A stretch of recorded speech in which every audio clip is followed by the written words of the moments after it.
in Europe. But what exactly is fascism? Fascism is a militant political movement that implies loyalty to the state and its leaders, wherein each nation passes wore uniforms or certain color used special salutes and held massive rallies. After World War I, millions of people turned to this as they lose faith in the democratic government.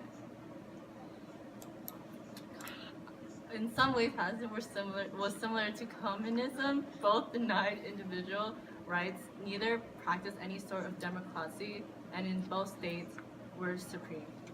However, unlike communism, fascism had no clearly defined theory or program. They preached an extreme form of nationalism and believed that nations must struggle.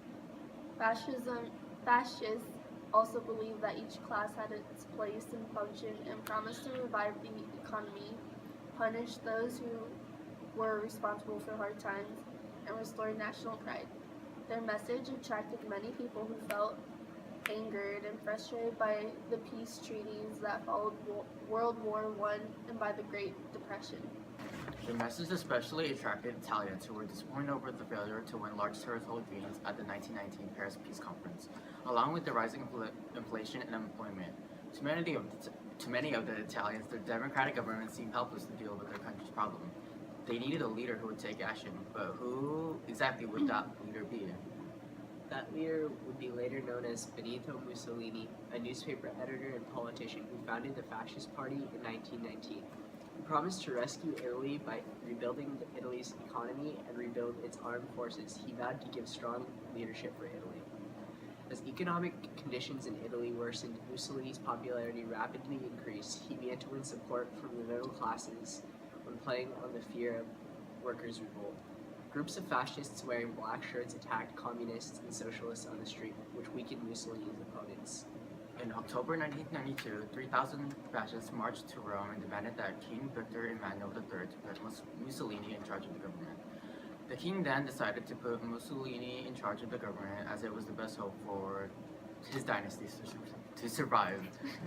Mussolini was now Il Duce, or the leader. He abolished democracy and outlawed all political authorities except the fascists.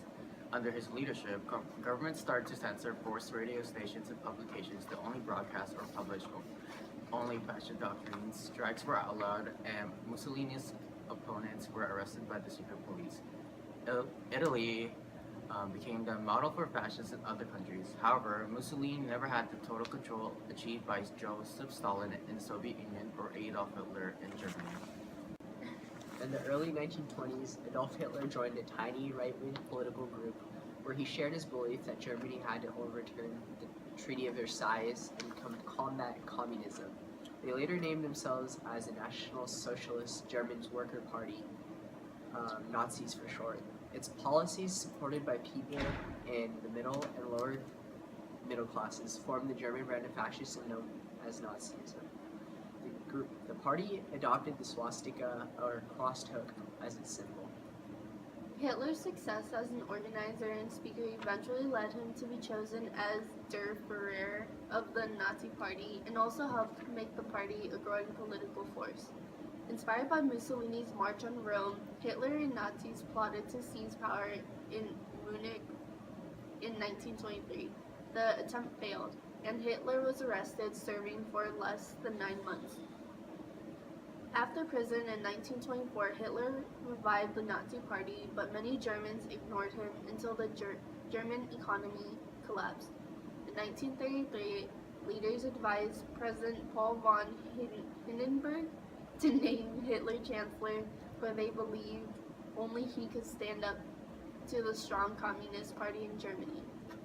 Under his rule, Hitler turned the press, radio, literature, painting, and film into propaganda tools. In Nazi ideology, anti-Semitism, or hatred of the Jews, was a part of thinking. The Nazis used them as scapegoats for all Germany's troubles since the war. In 1933, the Nazis passed laws depriving Jews of most of their rights, and on the night of November 9, 1933, Nazi mobs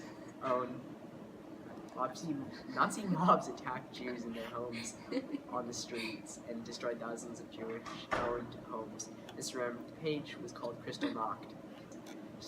It signaled the real start of the process of eliminating the Jews from German Reich. Thank you for watching.